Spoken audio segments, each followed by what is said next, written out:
un grand jour. Le 23 avril 2013, le mariage pour tous était adopté à l'Assemblée après des débats terribles et des manifestations qui ont profondément blessé des millions de couples qui ne demandaient qu'à avoir les mêmes droits, sans rien enlever à personne, comme l'a rappelé Christophe Beaugrand sur son compte Instagram ce dimanche 23 avril 2023. 10 ans après l'adoption de cette loi, l'animateur de 46 ans a donc célébré cette journée sur la toile en publiant un touchant post articulé autour de magnifiques photos de son mariage avec Ghislain Gerin.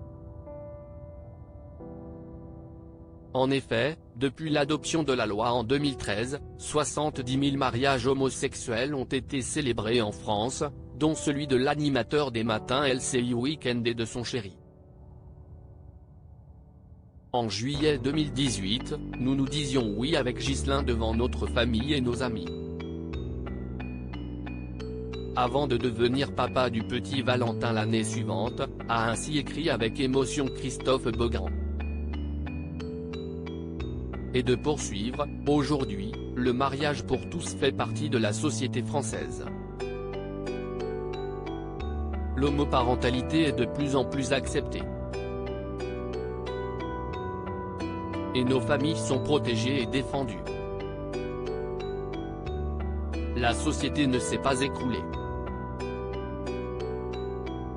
Au contraire, elle est plus apaisée, tolérante et inclusive, et beaucoup de familles se sont retrouvées, car chacun a pu réfléchir et progresser. Une publication qui n'a pas manqué de faire réagir les quelques 400 000 abonnés de l'ancien chroniqueur d'Europe 1. Comme vous êtes beau, a commenté l'un d'entre eux.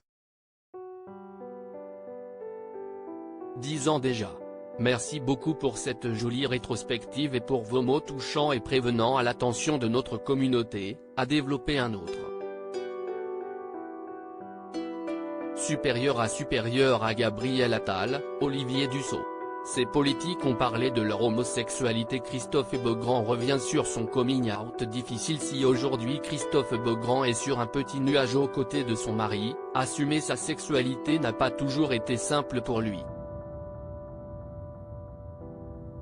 Mon grand-père m'a dit que j'étais la honte de la famille à cause de mon homosexualité, alors mon ambition a été de devenir la fierté de la famille, avait confié l'auteur du livre Fils à Papa S dans une interview accordée au magazine Closer en décembre 2021.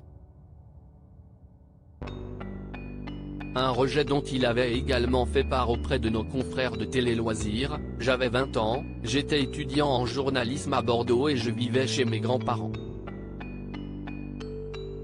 En apprenant que j'étais homo, mon grand-père m'a chassé de la maison et ne m'a plus adressé la parole, y compris aux obsèques de mon père. Article écrit en collaboration avec 6 Médias Crédit Photo, V.An.